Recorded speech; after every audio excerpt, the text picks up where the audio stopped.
Publicaciones UPN, voz de los autores.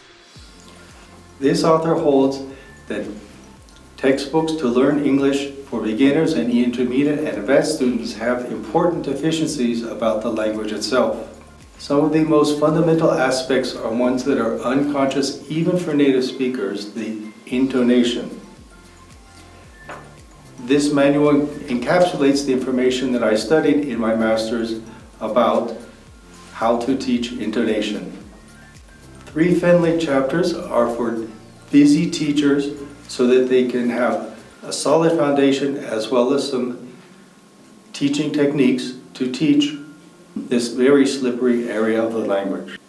Intonation is critical at all levels of the English language, from syllables, whole words, to whole sentences, to whole speeches, complete discourse. So the first chapter focuses on words that change their syntax depending upon the intonation.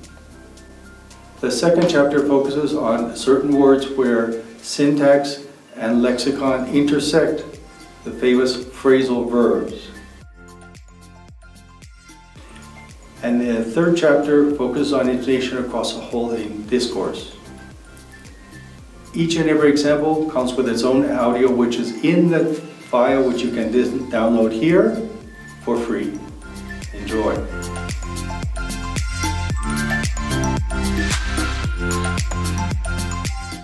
Educar para transformar.